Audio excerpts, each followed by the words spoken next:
Então, primeiramente, gostaria de dizer que a gente está transmitindo ao vivo pelo Facebook. Se você está assistindo a gente pelo Facebook, você pode passar perguntas e a gente vai retransmitir para o palestrante no momento oportuno, se a pergunta não for feita aqui pela própria plateia. Antes de também apresentar o nosso palestrante da noite de hoje, falar um pouquinho sobre o que ele vai falar, eu gostaria de, primeiramente, fazer um convite para vocês para 2 eventos, né? Um evento é uma palestra de divulgação que a gente faz não aqui, mas dentro de um bar, que é o Itubaína Bar. Então, é um evento chamado Papos de Física, que vai ter como palestrante a professora Luana Pedrosa na semana que vem.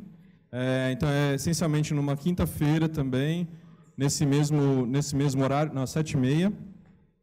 O Bar Itubaína fica na Doc Lobo, então pertinho da Paulista, pertinho da Consolação. Então, fica aí o convite para vocês. E ela vai falar um pouquinho sobre água, que é um tema que parece ser tão simples, mas é bastante complexo. E o segundo convite é para a última palestra que vai acontecer do Física ao Entardecer esse ano. Então, a gente costuma fazer 4 palestras, 4 no primeiro semestre, 4 no segundo, e a gente encerra, então, no dia 29 de novembro, a gente vai encerrar o Física ao Entardecer desse ano com uma palestra falando um pouquinho sobre jornalismo científico, que vai ser dada pelo Carlos Orsi. O Carlos está aqui hoje? Não, né? Então, o Carlos Orsi foi um dos criadores do site de ciência do Estadão, e ele vai falar um pouquinho sobre pseudociência, jornalismo científico, e como o tema fake news e pós-verdade está tão em voga, ele vai falar um pouquinho sobre esse tema ligado à área de ciência. Vocês vão ver que vai ser extremamente interessante. Então, eu gostaria de também estender o convite para a próxima palestra. Esperamos ter casa cheia como nós temos hoje. Então, e com isso, então, vamos começar. Eu gostaria de apresentar o nosso palestrante da noite de hoje, que é o professor Ricardo Mateus. O professor Ricardo Mateus é professor aqui do Instituto de Física Teórica. Ele fez a graduação, o mestrado, o doutorado na Universidade de São Paulo. Ele passou um tempo em Montpellier, na França. Para quem não sabe, é um excelente lugar para fazer física e também para morar, porque é bem pertinho do Mediterrâneo, né? E como ele me explicou agora, é pertinho de Barcelona também. Eu já estive lá e nem percebi isso. Então, ele está aqui no UFT desde 2012, como professor. Ele é um excelente pesquisador e também um excelente chefe. Eu espero que ele marque as minhas férias conforme eu pedir. E com isso, então, vou passar a palavra para o Ricardo e aproveitem a palestra. Então, obrigado, Alexandre. Obrigado pelo convite. Isso aqui é uma coisa que eu gosto muito de fazer. Não é sempre, a gente como pesquisador, não é sempre que a gente tem chance de falar do trabalho que a gente faz para as pessoas que pagam para a gente trabalhar. Então, quando a gente tem essa oportunidade, é legal. Afinal de contas, algum retorno vocês têm que ter, afinal de são vocês que pagam por tudo isso, certo? Então, o assunto que eu vou falar hoje, toda conversa sobre ciência deveria começar com uma pergunta, certo? Você está fazendo ciência porque você quer descobrir alguma coisa, você quer entender alguma coisa, você quer ver alguma coisa na natureza e falar, entendi o que está acontecendo ali, certo? A pergunta que eu estou tentando responder com o meu trabalho e sobre a qual nós vamos falar hoje é bastante antiga, né? Já lá na época dos gregos, as pessoas olhavam para as coisas e queriam saber do que as coisas são feitas, certo? Em particular, do que nós somos feitos, né? Para os gregos, eles tinham muita dúvida se a gente, ou mais geral, as coisas vivas eram feitas das mesmas coisas que os objetos inanimados. Né?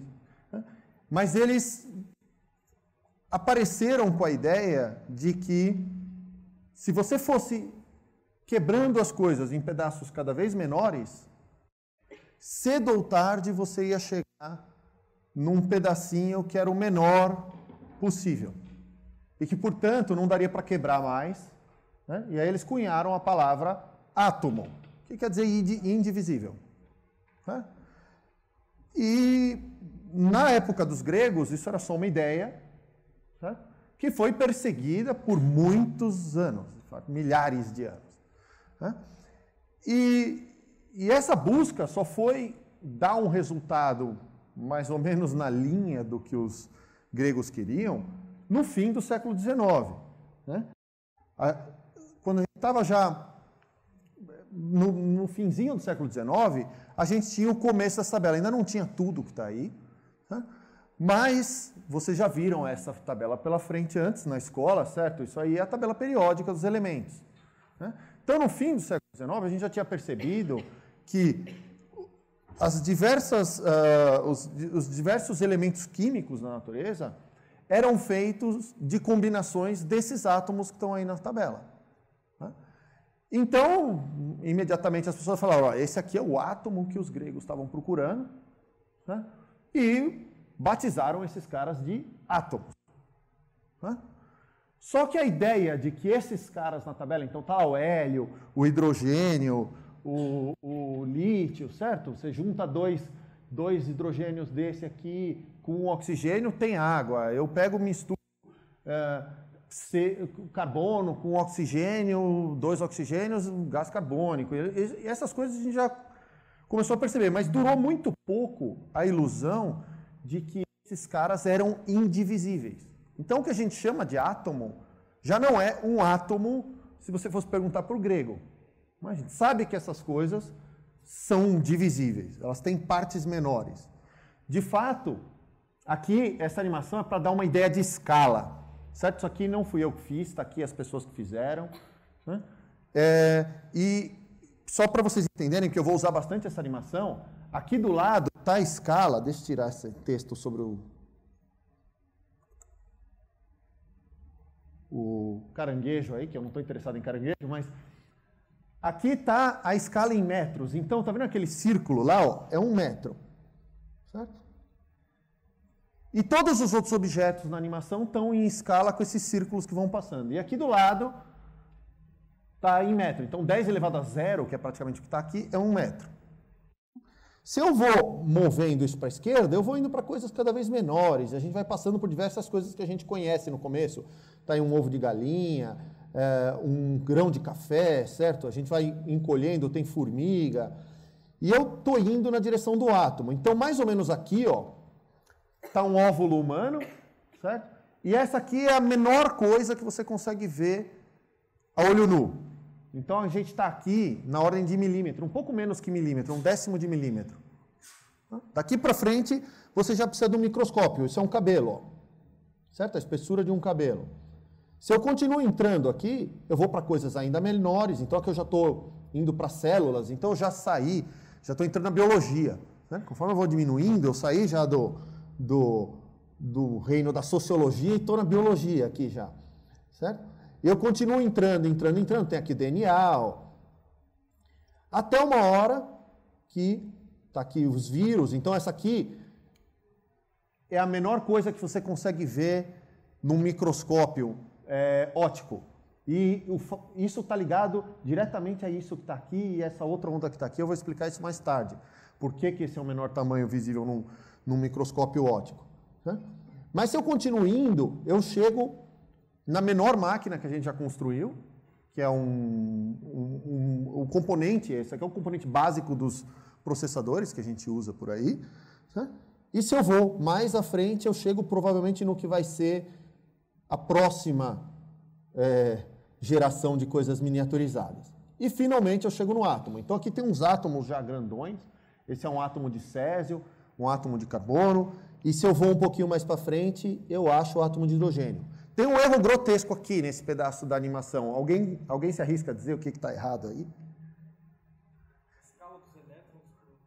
Exato. O tamanho do núcleo aqui, comparado com esse espaço que o elétron tem, o núcleo do átomo e um elétron voando em volta, certo? O tamanho do núcleo aqui está absurdamente errado. Para vocês terem ideia como o núcleo é menor do que o átomo, eu vou procurar o núcleo. E Aqui estão os núcleos, certo? De vários. Núcleo de hidrogênio é só um próton, está ali. Ó. E aqui até onde provavelmente vocês viram na escola, certo? Então a gente sabe que os átomos são divisíveis, a gente sabe que eles são feitos de um núcleo e alguns elétrons voando em volta. O tamanho do núcleo e o número de elétrons depende um pouco de átomo para átomo, mas todos os átomos que vocês conhecem são feitos basicamente de próton, nêutrons e elétrons. Certo? Você faz tudo que basicamente você acha no seu dia a dia com essas três partículas. Mas não parou aí. A gente já foi um pouco além disso e sabe que se eu continuo entrando, eu também sei que o núcleo, que é feito de prótons e nêutrons, nem os prótons e os nêutrons são indivisíveis. Dentro deles também tem essas três partículazinhas aqui, que a gente chama de quarks. Né? E esses caras, até onde a gente sabe, são indivisíveis. E aqui cabe explicar uma coisa, certo? Do ponto de vista de física, né? Quando eu digo que uma coisa é indivisível, ou que ela não tem tamanho, eu estou dizendo a mesma coisa. Eu estou dizendo que ela não tem, eu não tenho a possibilidade de olhar dentro dela, de dividir ela em dois pedaços, então ela tem tamanho zero. Mas essa é uma afirmação de físico. Né? Quando eu digo que uma coisa tem tamanho zero, eu só estou dizendo que ela é menor do que a menor coisa que eu consigo medir. Se eu não consigo medir o tamanho dela é zero. Essa é a definição de existir para um cientista, certo? O que existe é aquilo que eu consigo ver de algum jeito. Eu não preciso ver com o meu olho, mas eu consigo perceber o efeito daquilo na natureza de alguma forma. O que eu não consigo perceber o efeito não existe. Né? E o tamanho desses quarks não existe nesse sentido. Pode ser que eu aumente a minha capacidade de ver coisas pequenas, eu vou discutir um pouco como eu faço isso mais para frente, e acabe percebendo que esses caras têm tamanho. Por enquanto, o tamanho deles é zero. Então, onde a gente sabe. E é isso que hoje a gente chama de indivisível. Como o nome átomo já pegou para aqueles caras que estão na tabela periódica, a gente tem que inventar um outro nome. Não dá para chamar esses caras de átomo, porque ia confundir com o átomo que nem é indivisível. Tá? E a gente chamou isso de partícula elementar.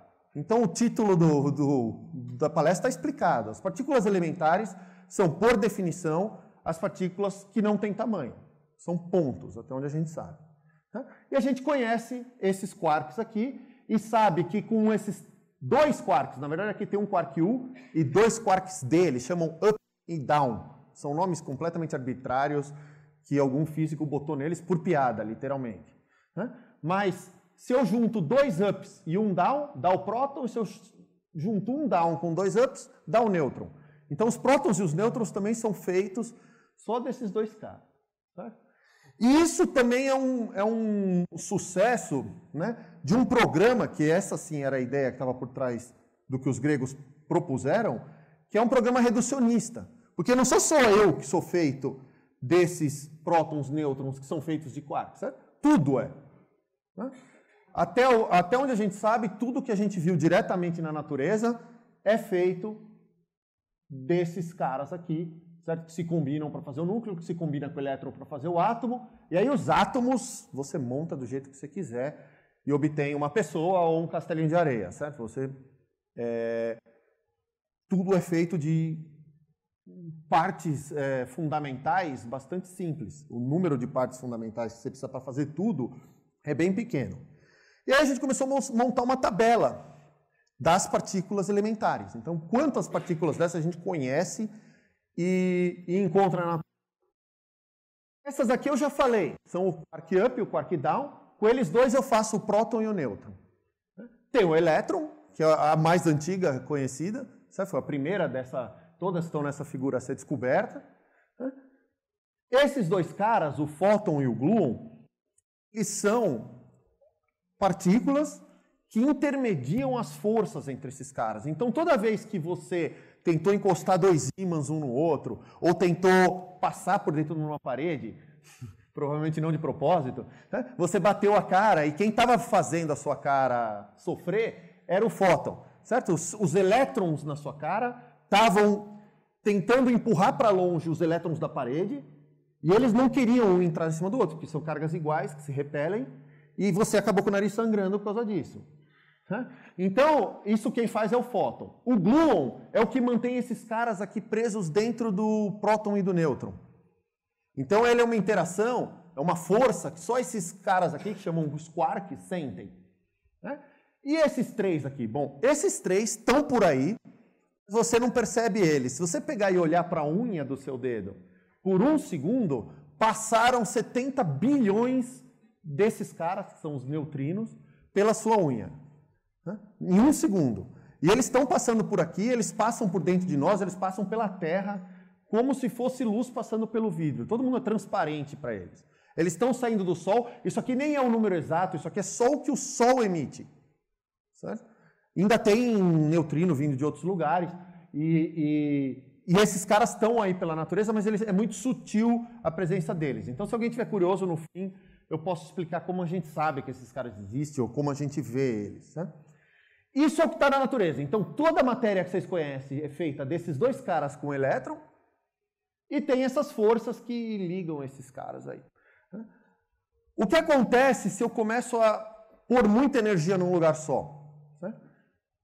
E vocês já vão entender por que eu colocaria muita energia num lugar só daqui a pouco. Né? Aí começam a aparecer outros caras, que são mais pesados que esse aqui. De forma que eu tenho uma tabela completa, que já está organizada aqui, começa a aparecer uma tabela periódica, certo? Que tem mais caras. Então aí tem um quark charme, um quark estranho, top, bottom. Tem outros caras que são basicamente iguais aos elétrons, mas mais pesados. Né? E tem esses caras que são uma força, chama força nuclear fraca, que é responsável pelos decaimentos radioativos. Esses caras mais... E esse é o bóson de Higgs, que se falou muito dele uns 6 anos atrás, né? Partícula de Deus, não sei o que lá. É esse cara aí, é o bóson de Higgs. Todos esses caras são bem mais pesados dos que os que fazem a matéria comum que a gente conhece. Né?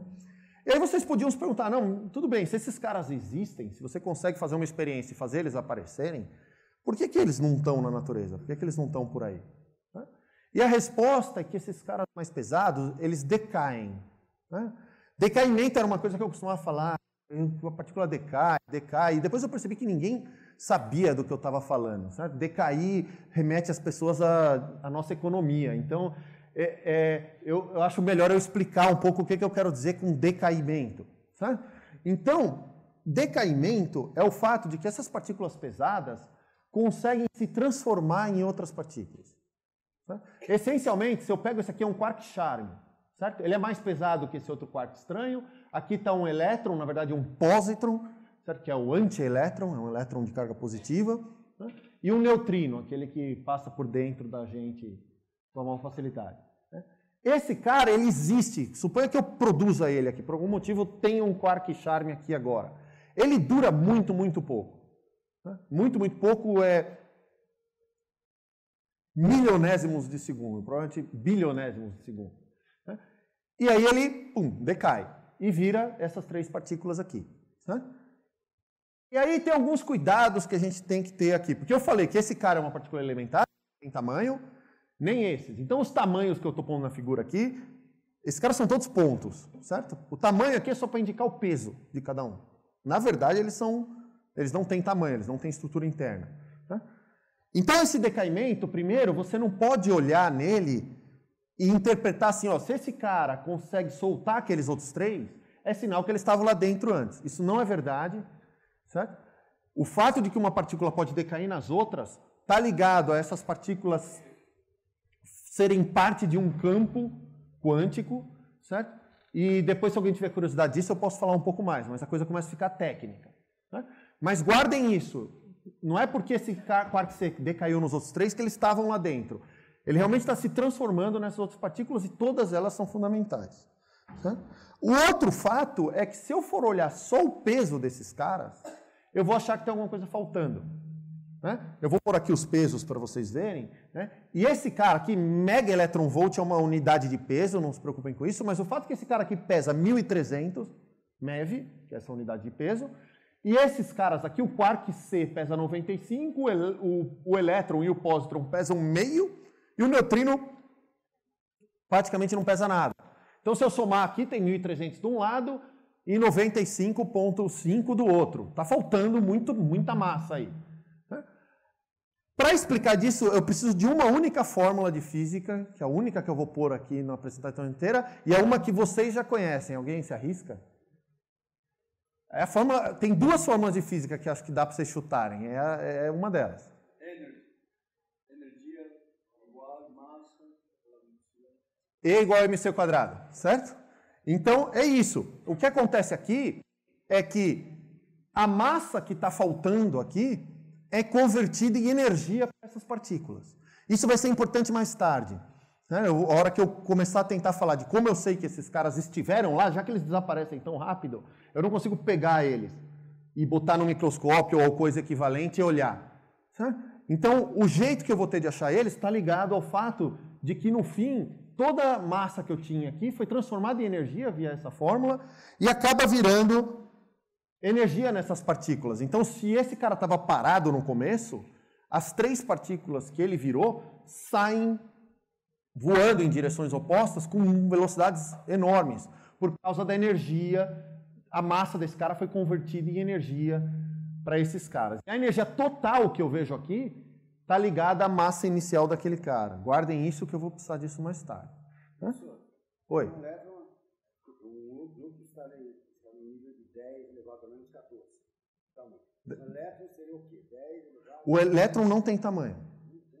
Até onde a gente sabe. Ele é menor do que o menor tamanho que a gente já mediu. Mas se o núcleo tem lá, é constituído por outras partículas, que é 10 elevado a menos 14, então... Isso, o próton e o nêutron, que estão no núcleo, têm um tamanho, um Fermi, certo? Que é 10 a menos 15 metros. Certo? Você consegue inferir, tem uma massa e não tem um tamanho. Não, ter uma massa então tem um tamanho não é verdade. Todas essas partículas têm massa e até onde a gente sabe não tem tamanho. Pode ser que elas tenham um tamanho que a gente não conseguiu medir ainda. Mas até onde a gente sabe elas não têm tamanho. Sim, se eu ponho uma coisa sem tamanho em órbita de outra coisa sem tamanho, essa órbita tem um tamanho. É o átomo. É um elétron sem tamanho em torno do núcleo. Eu despeço o tamanho do núcleo. O tamanho do átomo tem a ver com a distância entre o elétron e o núcleo, não com o tamanho do elétron e o tamanho do núcleo. Eles podem ser... Não, não tem. Esse número é inventado. Ninguém sabe. Se ele tem um tamanho, ninguém sabe quanto é. Sabe que é menor do que um Fermi, que é mais ou menos o menor tamanho que a gente já mediu. Então tá, como é que eu acho essas coisas pequenas? Como é que eu vou ver essas coisas pequenas? E a gente começa a quebrar as coisas. Então, quando você era criança, você quebrou alguma coisa para olhar o que tinha dentro, você podia ter sido um físico de partículas, faltou só orientação profissional, certo? Orientação vocacional. O que a gente faz é isso, é quebrar as coisas, certo? E vamos supor que eu pegue um giz e quebre, né? Se você pensar como eu quebro um giz, você vai ver que, a grosso modo, toda essa parte do giz aqui não fez nada, ela só conduziu a minha força até o lugar onde aparece a rachadura, né? Tinha, assim, um grãozinho de giz desse lado da rachadura e um desse que estavam ligados por alguma força e que eu fui forte o suficiente para separar. Suponha que eu continuo fazendo isso. Uma hora o grão fica pequeno, certo? Bem pequeno. E eu sei que eu tenho força para separar esse grãozinho de giz daquele, certo? Porque eu sou capaz de quebrar giz. Eu já mostrei isso quando eu quebrei giz antes. O problema agora é que o pedacinho ficou tão pequeno que eu, apesar de ter força, eu não consigo exercer ela num volume tão pequeno do espaço. Eu tenho força, mas eu não consigo exercer pressão em uma área tão concentrada. Nesse caso aqui, eu poderia... Eu não, né? Porque se eu tentasse fazer isso, eu ia furar o dedo. Mas alguém mais coordenado poderia pegar uma agulha e tentar quebrar o grãozinho mais um pouco, mais algumas vezes, ou uma lâmina. Você está usando esse aparato, a força quem está fazendo é você ainda, com a sua mão, só que você foi capaz de concentrar ela num volume menor. Mas mesmo isso tem um limite, porque uma hora a ponta da agulha que você está usando continua sendo feita de uma porrada de átomos, certo? Se você está começando a querer dividir um átomo, não vai ter agulha fina o suficiente, porque ela também é feita de átomos. Então, numa hora, não te sobra outra opção que não usar como agulha uma partícula também. porque ela é pequena. Então, o que a gente começa a fazer é acelerar partículas. Se eu pego um próton, por exemplo, e dou uma velocidade enorme para ele, já nós vamos tentar entender como eu faço isso, e jogo ele num núcleo, certo? Esse cara aqui vai ser capaz de penetrar o núcleo se ele estiver rápido o suficiente. Então, o jogo e esse aí é uma coisa tecnológica que a gente vem aprimorando há quase 100 anos já, é o jogo de tentar botar o máximo de energia num ponto cada vez menor, para tentar quebrar coisas cada vez menores, certo? Essa visão de bolinha não dá a ideia completa, mas o fato é que quando você joga partículas a velocidades enormes umas contra as outras, é isso que acontece. Isso aqui não é uma figura desenhada, isso aqui é o que sai do computador mesmo, num detector de partículas desses modernos. Então, cada linha amarela aí, ó, é uma partícula, ali bateu um próton com outro próton. Isso é a colisão de dois prótons, um de um lado, outro do outro, e tudo que está de amarelo aí são partículas que saíram. Essas barras vermelhas aqui fora é porque o detetor ele tem duas partes. A primeira parte ele consegue ver o caminho que a partícula fez, mas só funciona para partículas carregadas, que tem carga. E depois, no fim do detetor, tem um lugar onde a partícula bate e deposita toda a energia dela. E quanto mais energia ela deixou lá, mais comprida essa barra. Então você vê aqui teve alguém que bateu e deixou um pouquinho de energia, aqui bateu alguém que estava bem rápido. Né? E nem sempre tem uma linha amarela terminando aqui, porque pode ser que era uma partícula sem carga, como por exemplo um fóton. Né? E deixou um monte de energia lá. Né? E é isso que a gente vê. Né? Além disso, a própria luz tem tamanhos diferentes, vamos dizer assim. Você pode usar tipos de luz diferentes para ver coisas diferentes. E o que eu quero dizer com tipos de luz? O que é a luz? A gente tem um campo eletromagnético que está em todos os lugares. Né? Se eu perturbo esse campo eletromagnético, por exemplo, antena de rádio ou de celular, isso gera uma onda igual no mar, certo? Nesse campo, e essa onda se propaga. Quando eu mudo a frequência dessa onda, eu ponho mais energia nela. Então aqui, por exemplo, ainda naquela animação que eu estava usando, eu tenho uma onda de rádio. Ó. A distância entre os picos da onda de rádio é da ordem de 1 km, que é 10 a 3, é 1.000 metros. Né? É 1 km. Por isso o rádio é bom para transmitir coisas em grandes distâncias, porque ele não vai ser sensível a coisas muito menores ou muito maiores que ele. Essa onda só vai refletir em coisas mais ou menos do tamanho dele, que é uma montanha, certo? Por aqui eu tenho uma montanha. Qual montanha que está aqui? O Everest, certo? Mas por casas e carros ele vai passar e você consegue ver seu carro sem a onda refletir em tudo. Você consegue ouvir o seu rádio. Se eu vou entrando aqui, eu vou mudando a frequência da luz, eu mexo cada vez mais rápido.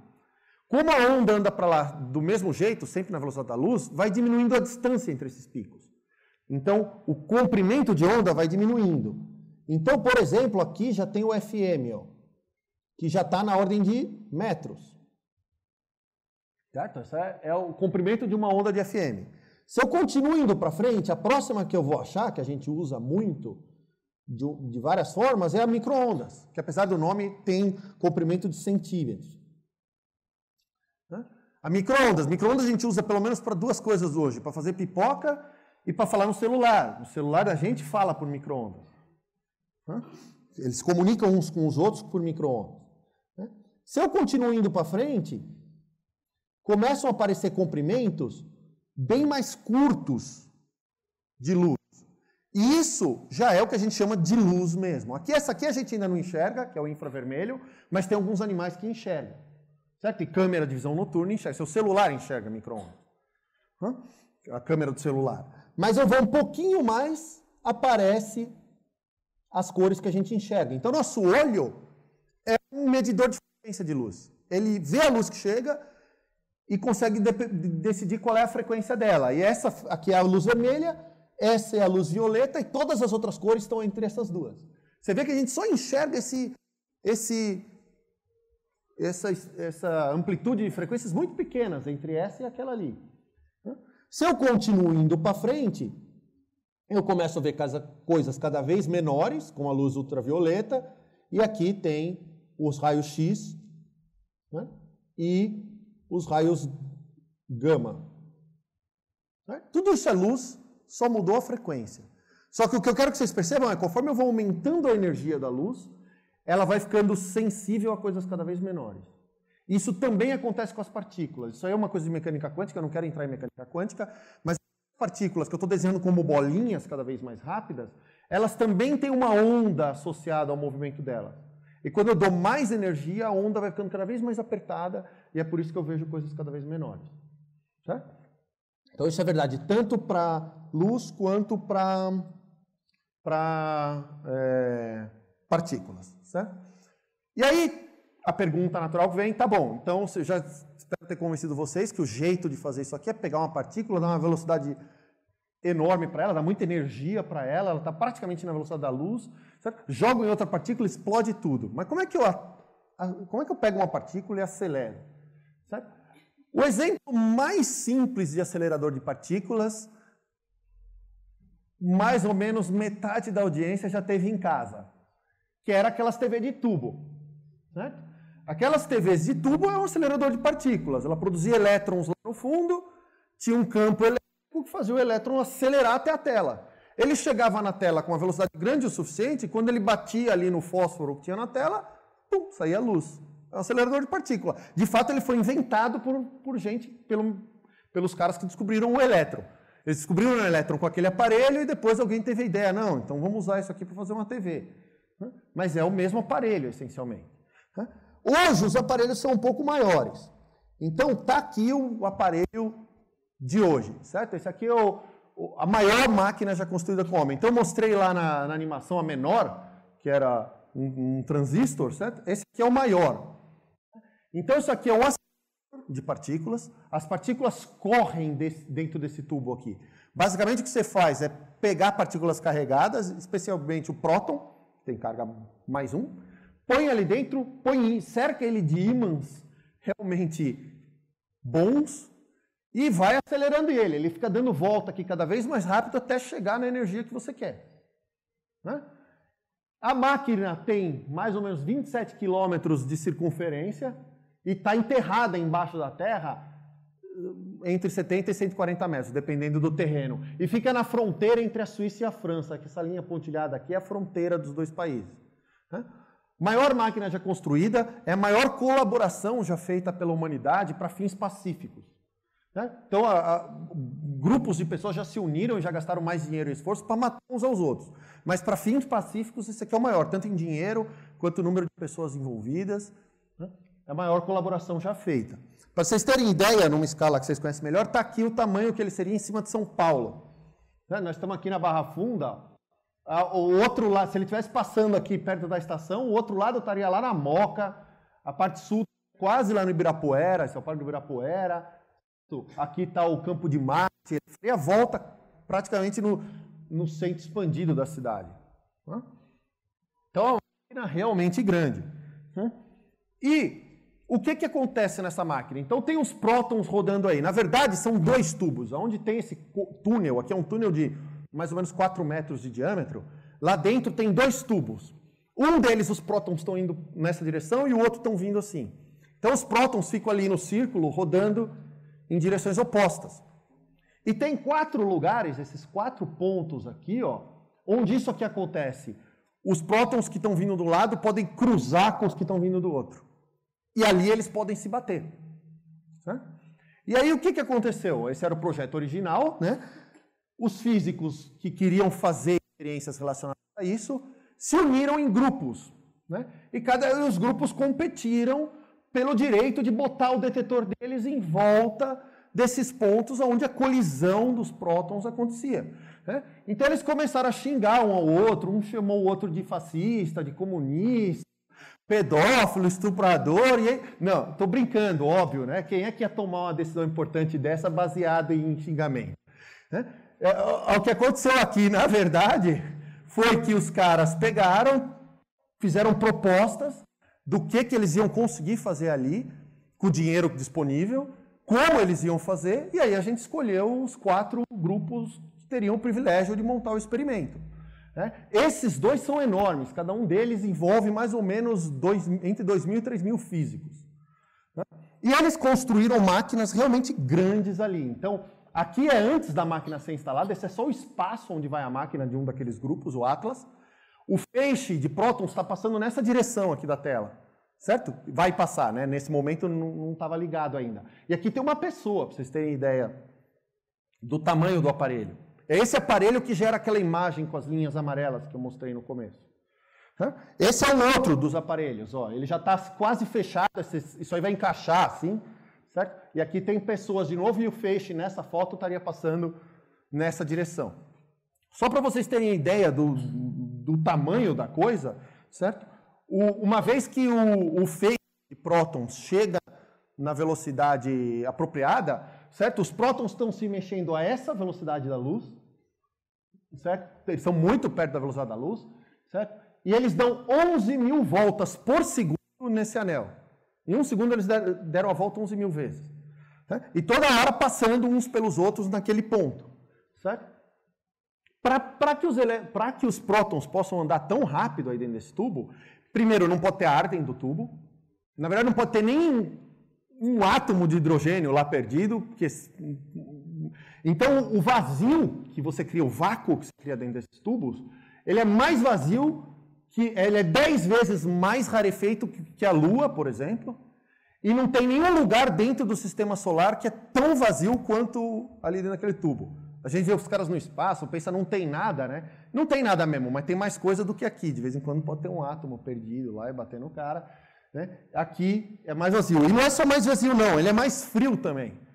Certo? A temperatura que os ímãs funcionam é menos 271 ponto alguma coisa graus Celsius. É 1,9 graus Celsius acima do zero absoluto, que é a menor temperatura possível. E aí, como eu disse, esses caras estão dando muitas e muitas voltas lá dentro, eles passam uns pelos outros muitas vezes, né?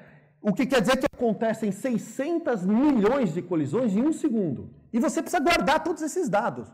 Certo? Produziu aquelas linhas amarelas, você precisa pegar isso e guardar. Porque, claro, depois você vai querer analisar isso e descobrir alguma coisa. Né? Então, o CMS, que é um dos dois aparelhos, é equivalente a uma câmera de 75 megapixels tirando 440 milhões de fotos por segundo. Você imagina a quantidade de dados que isso aí produz. Né? E você achou que tinha problema com espaço para as imagens que você recebe pelo WhatsApp. Certo? No fim das contas, tem um sistema computacional enorme para guardar e analisar toda essa informação.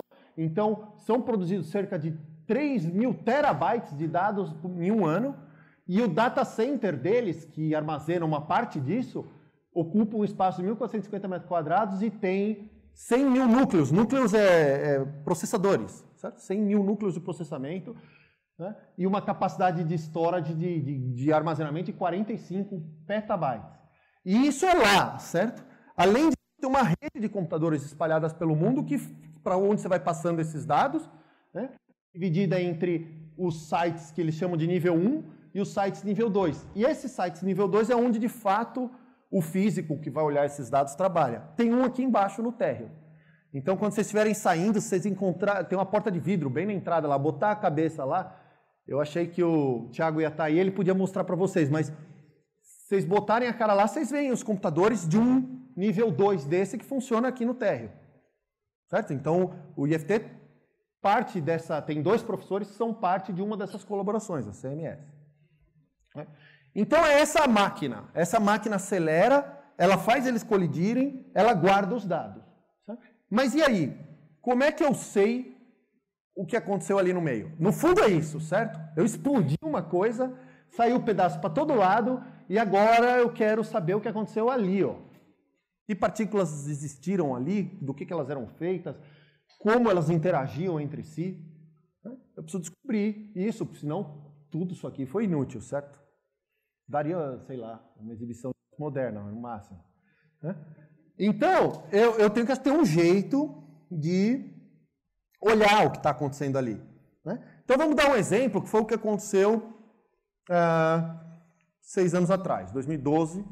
A gente descobriu esse cara, que é o bóson de Higgs, era o último que faltava na minha tabela lá.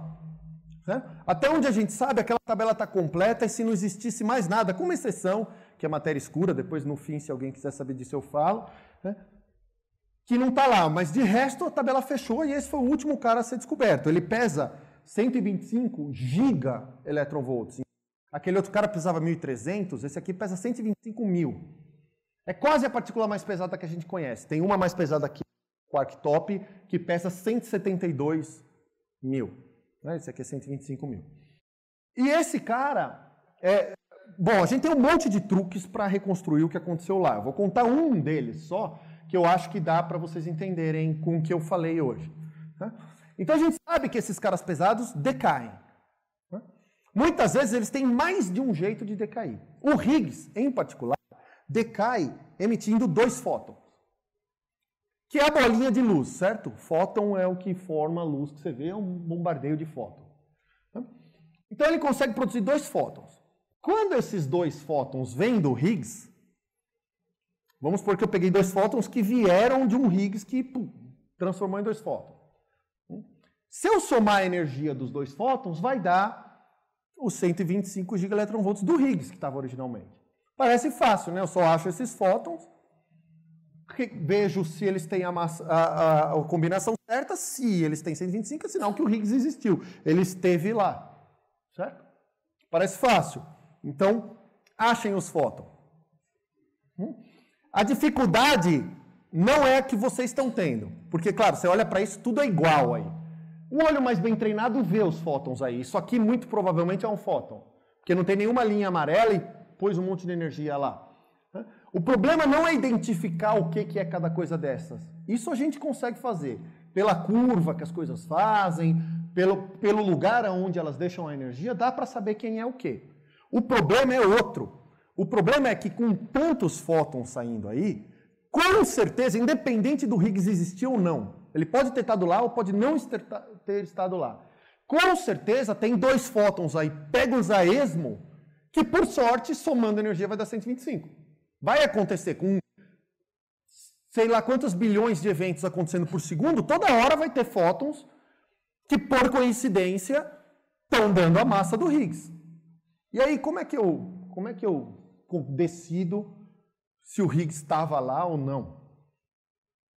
Esse já é um problemão, não é um problemão só de ignorância de saber ler o gráfico. Não, é um problema intrínseco.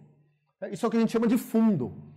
É quando a natureza produz para você eventos que parecem com aquele que você está procurando, mas são só por coincidência parecidos com aquilo que você está procurando.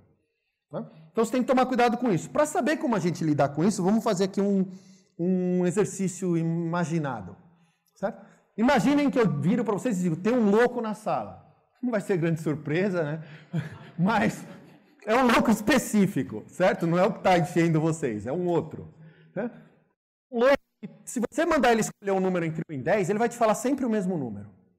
Eu não sei que número ele fala. E eu nem tenho certeza se ele está na sala. Mas eu quero saber. E eu não quero pegar um por um, porque eu poderia ir um por um das pessoas e perguntar, fala aí 5 números entre 1 e 10. O cara falou várias vezes o mesmo, pode ser coincidência também, pode não ser o louco. Mas aí ele vai ver que eu estou procurando ele e vai me matar. Então eu quero manter a coisa discreta. O que eu posso fazer? Eu posso pedir, vamos assumir que tem 100 pessoas na sala. Eu peço para todo mundo escolher um número, escrever num papel. A gente põe tudo numa urna e conta. Eu não estou tentando identificar o louco não vai se incomodar, não estou vendo quem ele é.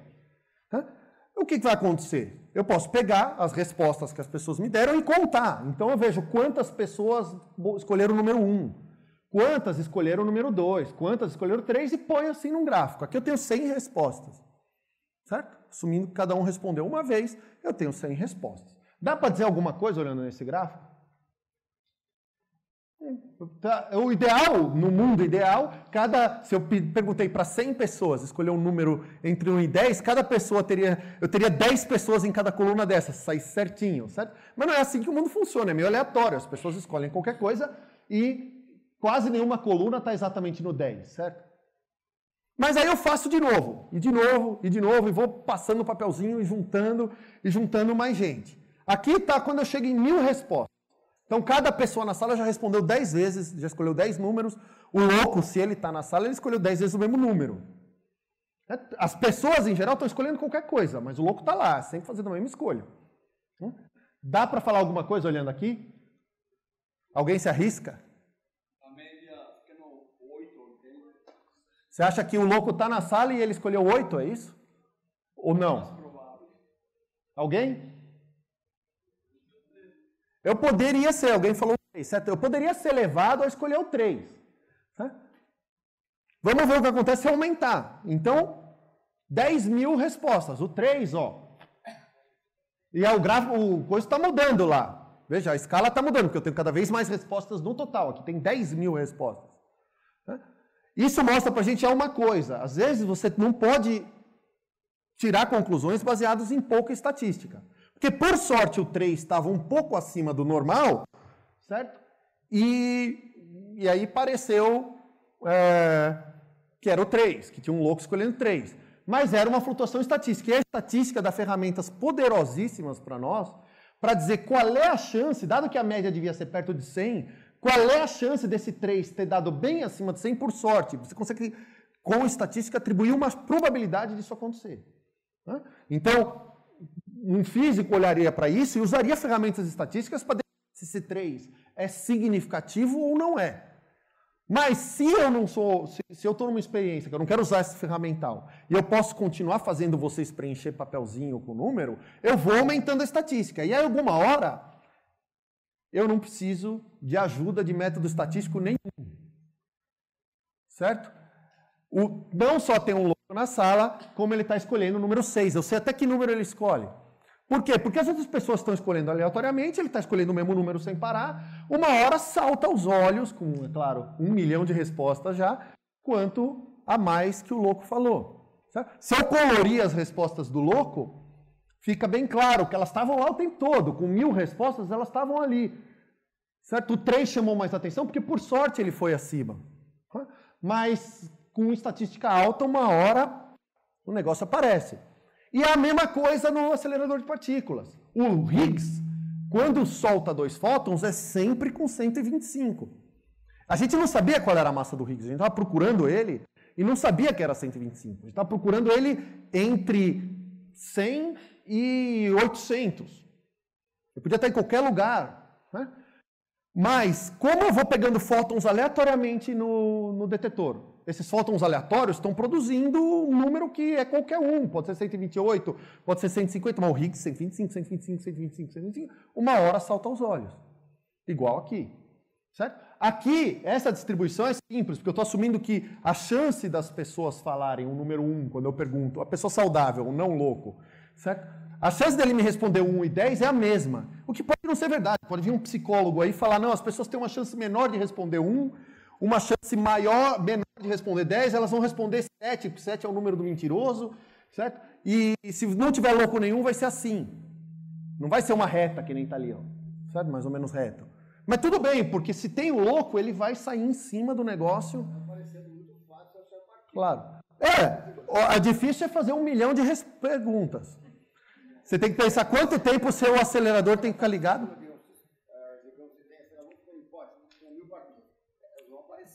Cedo ou tarde, se o aparelho ficar ligado tempo suficiente e a partícula existir, sim. Tem, claro, outros problemas de medida, às vezes você perde, sujeira, mas a grosso modo, se você resolver o problema tecnológico, sim. Aquele aparelho para funcionar, ele gasta tanta energia que tem que desligar no inverno, porque não tem luz na Europa para manter ele ligado durante o inverno. Então não é simples nesse sentido. Mas se você pudesse deixar ele ligado para sempre e fosse barato fazer isso, você ia achar as partículas, certo? Que existem. Então está aqui, ó, o sinal que eu estou falando do Higgs. Esse aqui é um evento típico que você espera. O Higgs virou 2 fótons, está aqui a energia que os fótons deixaram, certo? Que é uma energia enorme, essa massa do Higgs é grande, lembra? A energia desses 2 fótons que saem é bem grande, por isso essa linha verde comprida aqui. Mas esse evento é um candidato a ser o Higgs, porque baseado no que eu disse para vocês agora, você não sabe evento a evento se o Higgs esteve lá ou não. Você sabe estatisticamente se ele existe ou não. Pode ser que esses 2 fótons vieram de coisas que nada tem a ver com o Higgs e por coincidência eles estão somando 125. Né? E aqui está de verdade o que aconteceu. Então os anos estão passando lá, ó, os meses estão passando, a estatística está se acumulando. Essa curva vermelha aqui, ó, é o que você esperava se tivesse o Higgs. E esses pontinhos é quantos pares de fótons eu contei com cada energia aqui e aqui. Tá vendo que tá começando? O que você esperava era esse azul. O azul é essa curva aqui se não tivesse ninguém lá. Certo? Ela não é reta porque é mais fácil produzir fótons de energia pequena do que produzir fótons de energia grande. Mas claramente tem alguma coisa sempre falando aqui da ordem de 125. Vai dar a volta de novo, vai dar para ver um pouco melhor. Aqui nem é em 2 fótons. O Higgs pode decair em outras coisas. Nesse caso aqui ele está decaindo em 4 elétrons, vamos chamar assim. São 4 leptons, são coisas parecidas com o elétron. Né? Estão naquela tabela inicial. E aí você vê aqui, ó, o que tem aqui? Ó? Outra partícula, mas essa é uma que a gente já conhece. Então a gente já esperava que ela está aí. É isso que quer dizer a curva azul. Aqui tem outra. Ó. Tá vendo? Então a gente vê que essas partículas aparecem porque elas estão decaindo sempre. Elas são o louco na sala, certo? Elas correspondem sempre ao mesmo número. Então, em 2012, chegou, e aí vem aquela ferramenta estatística. Quão alto tem que ser esse morrinho aqui para eu dizer com certeza, ó, tem alguma coisa ali, não foi só coincidência o morrinho. Se você olhar aqui, você tem outras coisas que não estão exatamente em cima da linha. Eu poderia ficar imaginando o morro aqui em todos os lugares. É o que muitos físicos de partícula fazem o tempo todo. Fico imaginando bumps aqui, porque quem descobriu um que é de verdade vira famoso, certo? Mas, estatisticamente, esse é o único que realmente tem significado aqui. Aí você tem que usar umas ferramentas para ter certeza. E o momento que isso foi atingido foi na primeira metade de 2012, e em 4 de julho de 2012 eles anunciaram a descoberta disso aqui. Pouco depois teve um Nobel pela descoberta dessa partícula. Para o teórico que propôs que ela deveria existir. Os experimentais ficam muito bravos com isso, porque não foi dado o Nobel para o experimento. Aqui é a mesma coisa no outro detetor, tá vendo? Isso também é importante, são 2 grupos independentes que concorrem entre si, têm máquinas com características um pouco diferentes em si, e os 2 viram a mesma coisa no mesmo lugar. Isso é essencial para a ciência. Não foi um grupo só que viu, falou, descobri. Os 2 grupos viram e é compatível, certo? Então tá bom, fim de papo, certo? Eu achei o Higgs, eu já achei todos esses caras, eu tenho um quadro consistente do modelo padrão. Né? Isso aqui é um modelo padrão da física de partículas. Certo? A gente entende todas essas partículas, sabe como elas interagem, né? Sabe como combinar ela para fazer as coisas que a gente vê na natureza. Pode desligar o LHC e dar férias não remuneradas para o Ricardo. Né? Não, eu vou tentar convencer vocês que não. Né? Então, para isso eu volto na pergunta, certo? O que a gente estava buscando desde o começo, certo?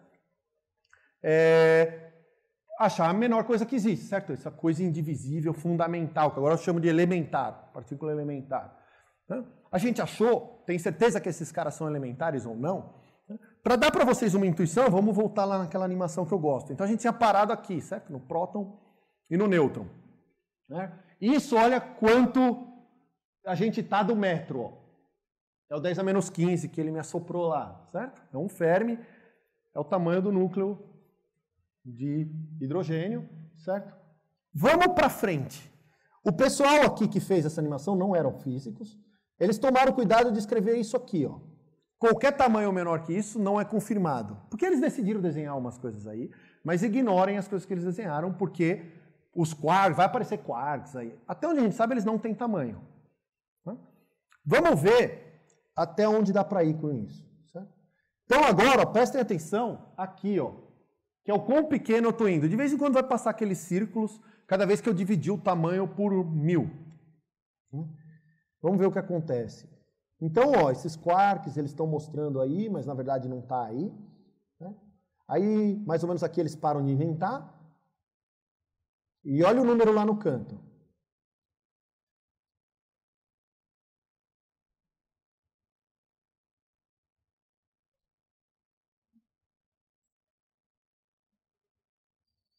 Até chegar aqui.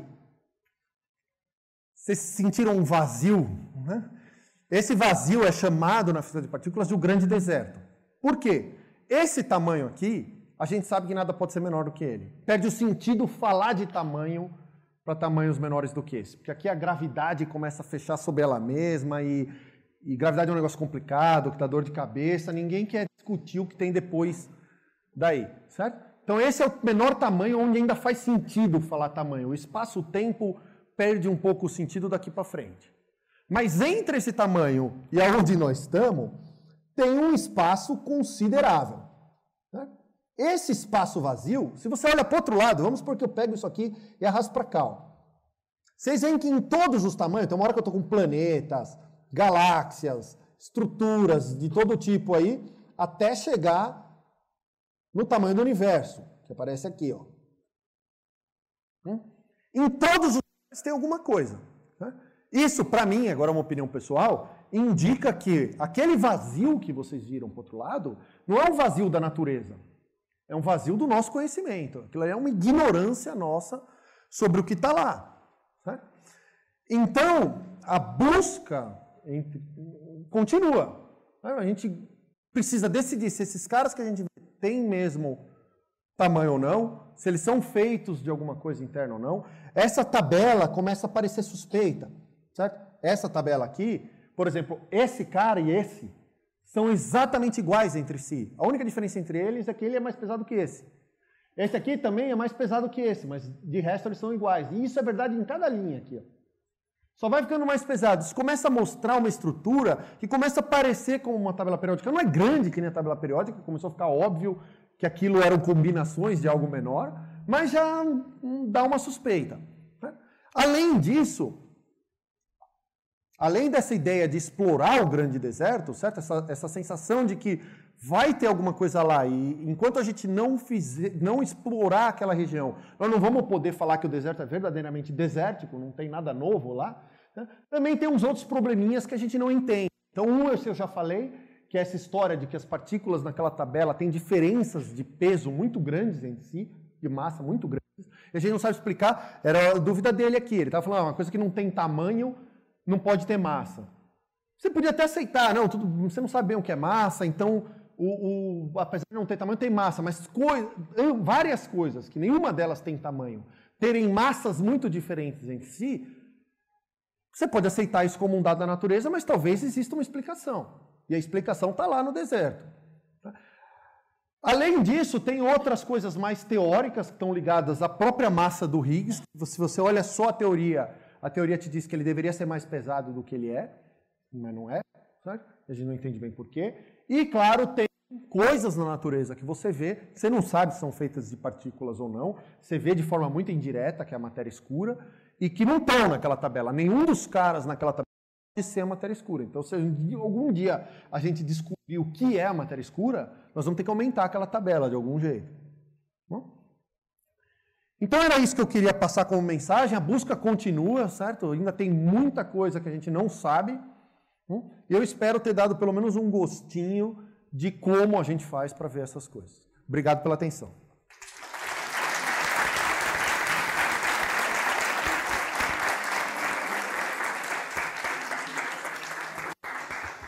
Obrigado, Ricardo.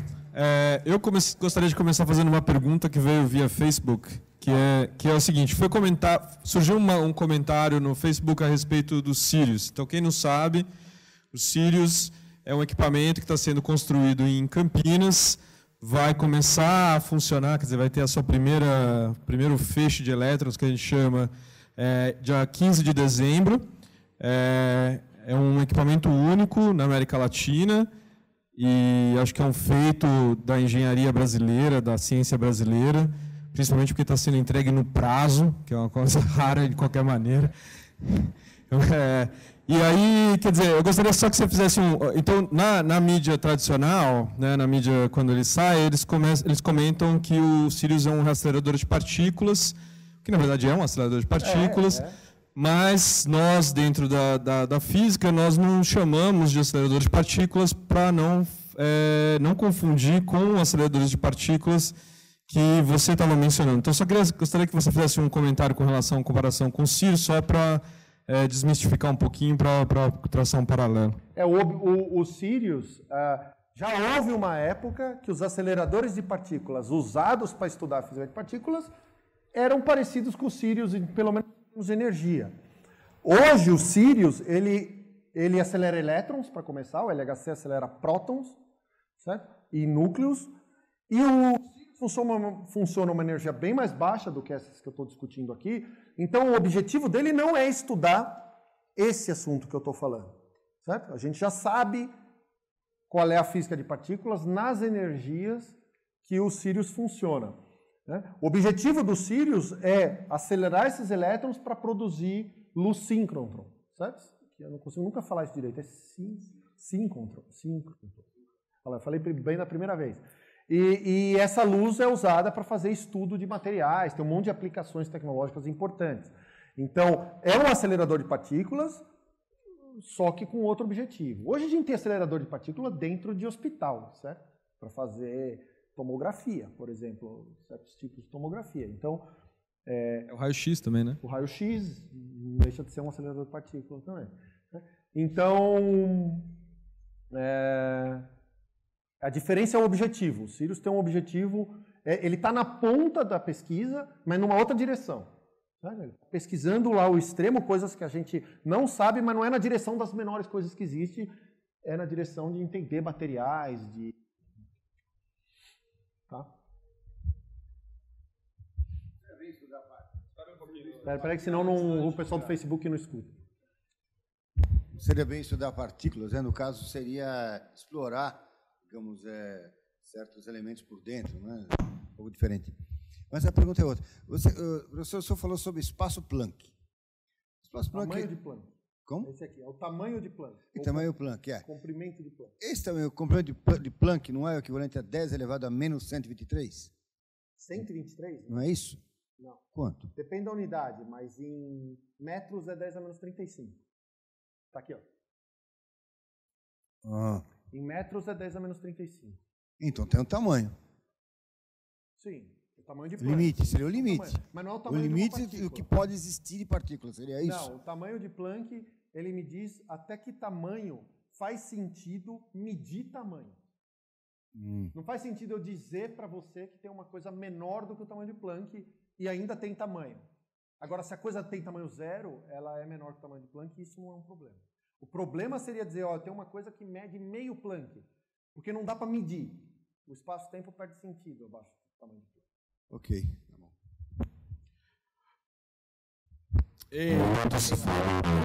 Muito se fala sobre a procura da partícula em matéria escura, né? E é paradoxal que a matéria escura se descobriu observando as grandes distâncias, né?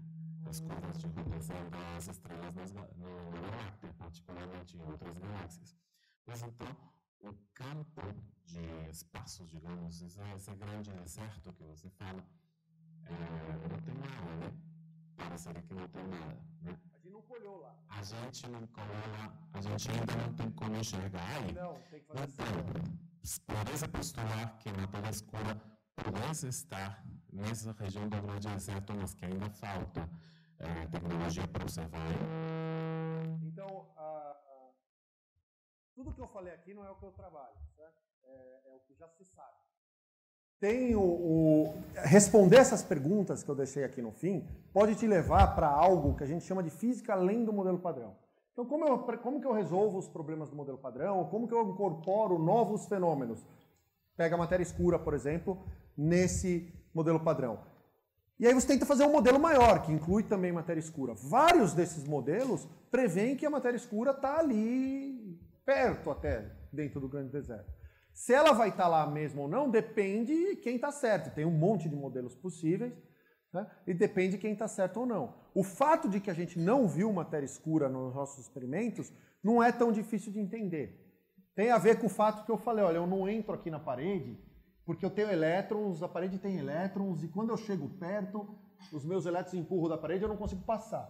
O neutrino passa por aqui porque ele não tem interação elétrica. Então, para ele, essa parede é aquele vazio que você vê quando você desenha um elétron girando num espaço enorme, um núcleo desse tamanho no meio, ele passa por ali, ele não sente o campo elétrico, que é o que verdadeiramente empurra as coisas para longe, ele passa por ali e você não vê, é difícil ver o neutrino. A matéria escura é mais difícil de ver do que o neutrino. Ela tem interação mais fraca, certo? Então a gente só vê ela via um efeito de muita matéria escura gerando gravidade em escalas enormes. Aí você vê o movimento de uma galáxia e vê que tem alguma coisa que você não consegue enxergar puxando a galáxia. Aí você fala, tem matéria escura lá. E isso é robusto, é mais do que só, eu acho, matéria escura. Não, tem um monte de medidas que tornam inevitável que exista alguma coisa que a gente chama de matéria escura, mas na verdade o bom nome seria matéria transparente. Ela não é escura, ela é transparente. Certo? E a gente não sabe o que é, mas pode aparecer até no acelerador de partículas. Certo? Tem experimentos que buscam diretamente esses caras invisíveis. Tem um aqui que eu até tenho uma foto, é uma coisa bastante impressionante. Né? Abriu o site dele.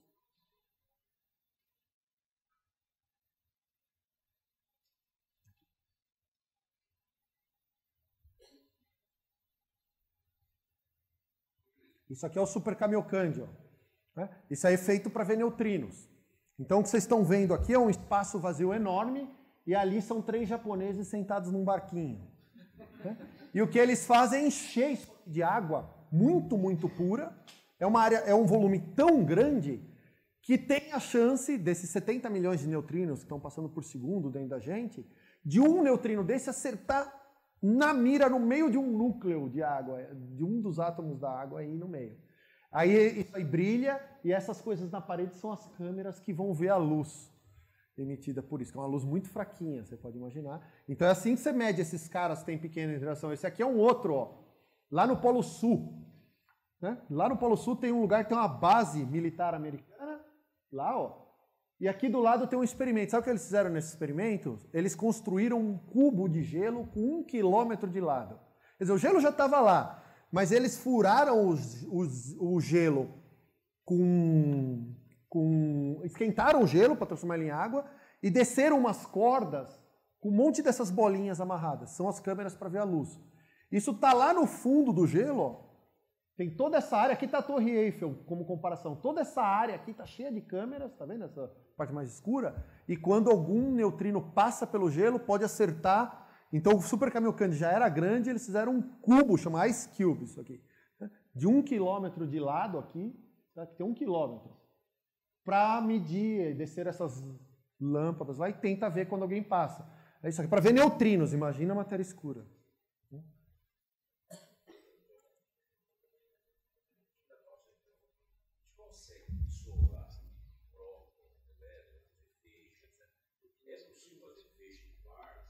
Não. Bom, os quarks são mais complicados do que os outros, mas mesmo os caras que não são tão complicados quanto os quarks, você não consegue fazer feixe por causa do fato que eu falei no começo. Eles existem por um tempo muito, muito pequeno. Então eles nem saem. Quando eu mostrei aquela explosão ali com aquelas linhas amarelas, a maior parte das partículas que estão naquelas linhas já são bem mais leves do que o próton. Então tem outras partículas parecidas com os prótons, é o que a gente chama de hadrons. Então tem pions, kaons, mas esses caras são feitos de partículas menores, eles não são elementares. Aquelas mais pesadas já se desmancharam. Tá aqui, eu tenho um monte aqui, né? Não, porque quando a gente fala de menores partículas, não tem esse conceito também de quem é que consegue ficar vivo, entre aspas, durante um tempo? Tem, chama tempo de vida, vida média. Sabe? Cada partícula tem uma. Essas que eu estou mostrando aqui, as que não estavam naquela primeira tabela, né?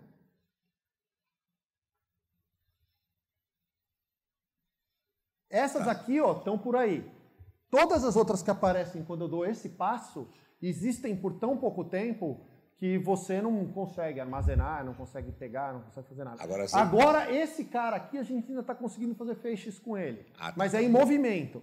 É em movimento. Você produz ele em movimento, você filtra e faz um feixe com ele, antes que ele desmanche. Mas o resto... Esquece. Não.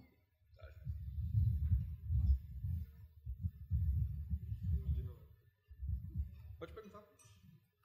Oi, professor. Não estou vendo. Alô? Eu não estou vendo o teu link. Pode falar. As cordas, elas estão nos subpartículas? Em cordas de teoria de cordas. Então, as cordas são uma ideia que a gente tem para explicar o que acontece lá no comprimento de Planck. Então, eu não quero andar, mas se eu fosse até um comprimento de Planck, tinha uma cordinha desenhada lá. É que o computador está querendo desistir de mim. Mas a corda teria o tamanho do comprimento de Planck. É uma ideia, certo? A gente não sabe se ela é verdadeira ou não. Isso é importante dizer. Mas é uma teoria, certo? Uma hipótese, sendo mais rigoroso, que está por aí, as pessoas trabalham e estão tentando derivar consequências dela, certo? Está muito longe do que a gente consegue medir hoje. Então, quando que a gente vai poder decidir se a teoria de cordas é que acontece na natureza ou não está claro para ninguém. Só que... Posso só... Tem uma pergunta do Facebook de novo, que é a seguinte. O Lucas gostaria de saber se você poderia confirmar a informação de que buracos negros muito pequenos são formados no LHC. Não. A resposta é não, e não é não só por preconceito teórico. Se um buraco negro muito pequeno fosse formado no LHC, ele ia evaporar muito rápido. Isso é uma coisa que pouco se sabe sobre buracos negros no público em geral, mas buracos negros pequenos evaporam, né? Por isso que o Hawking é famoso, por causa da evaporação de buracos negros. E um buraco negro que fosse formado no LHC, nas energias que o LHC é capaz de produzir, ia evaporar quase que instantaneamente, e o que você ia ver é um sinal que a gente sabe o que esperar, que seriam muitos e muitos fótons de alta energia atingindo o detetor. Então a gente procurou isso e até agora não viu nenhum. Então, por um lado, a gente consegue calcular, baseado em teorias, qual seria a chance de formar um buraco negro no LHC. É uma chance com muitos zeros depois da vírgula, então a chance já era ridícula da nossa teoria, mas a gente podia estar errado, certo? O experimento também não viu nenhum sinal que a gente não estava tão errado, né? Então, até hoje, nenhum buraco negro foi produzido no LHC. E não era para produzir mesmo, pelo que a gente sabe. Só uma simplificaçãozinha na tua operação aqui, ó. Oi. Quando você está acelerando o próton, na realidade o próton não existe, né? O próton é uma composição daquelas 3 partículas, não é isso? Então, o que você está acelerando é aquele conjunto sempre. Conjunto. Quer dizer, tudo na realidade está agrupadinho ali, porque tem algumas energias que seguram elas juntos e mantém. E continua acelerando. Quer dizer, hoje a gente pode dizer que a gente não tem próton. De novo, é uma teoricamente, definição. O que quer dizer existir? Aí você entra um pouco de filosofia, certo? Eu existo. Eu sou feito de coisas menores. Você é feito de um monte de coisas, mas... isso. Então, dá para você dizer... O próton existe tanto quanto eu existo. Ele é feito de coisas menores. Isso. Eu posso dizer para você que você é um ser humano e o próton é aquele monte de coisa que a gente sabe. O elétron já não. O elétron é uma partícula que existe... Elementar, e ela vem o tempo inteirinho e nunca ninguém tentou fazer nada com ela, a não ser usá-la pra caramba. Tentou, mas do ponto de vista prático, a gente nunca... Todas essas partículas, quando a gente bate elas umas nas outras, tem vários aceleradores de partículas de elétrons. O Sirius, que você falou, é um. E aí você está batendo elétrons, né?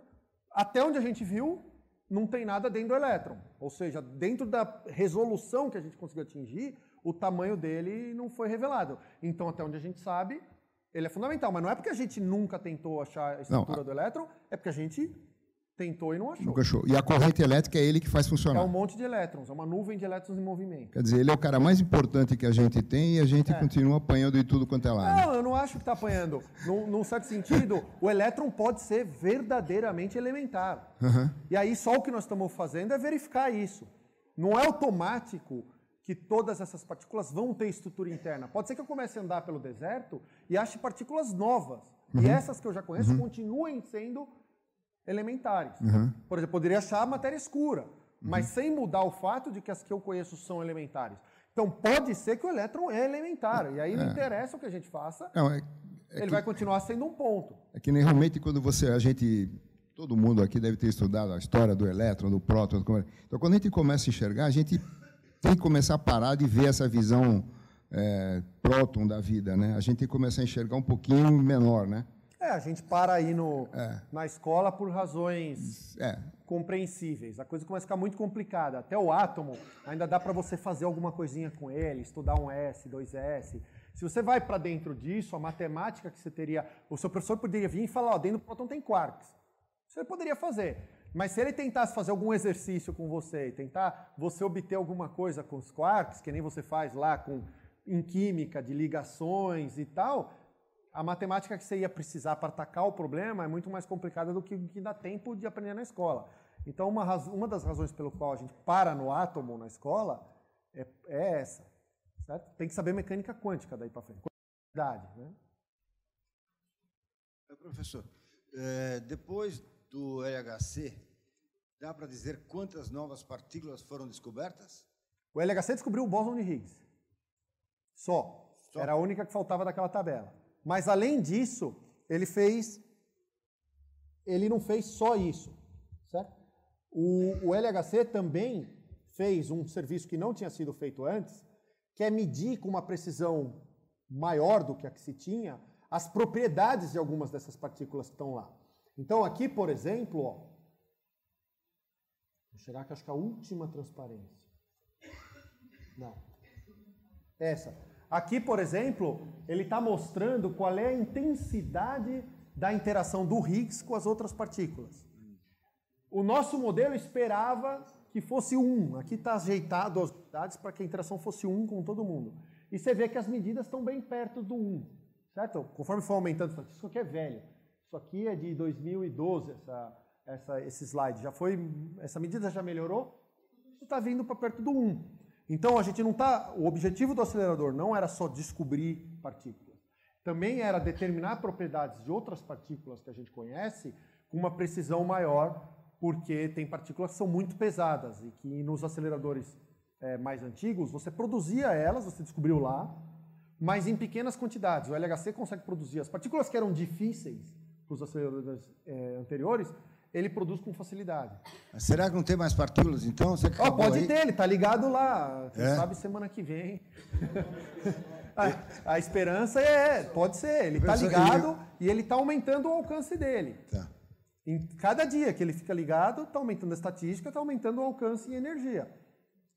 Mais uma pergunta. Aquela ideia que apareceu da matéria escura ser agrupamentos de buracos negros... Está praticamente excluído. Pode ser ainda buracos negros pequenos, muito espalhados, mas já está difícil. Assim, para explicar matéria escura não é só explicar movimento de galáxias. Tem um monte de outras coisas, que na minha área, não vou entrar nisso, que você tem que explicar. Tentar acertar tudo ao mesmo tempo está ficando cada vez mais difícil para essa hipótese, certo? E então, cada vez mais a discussão em matéria escura está tendendo a uma partícula mesmo, pequena, certo?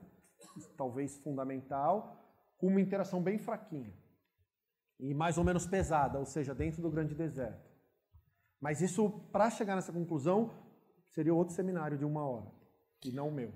A gente tem mais uma pergunta do Facebook, que é o seguinte: se existem antifótons, já que toda partícula tem a sua antipartícula?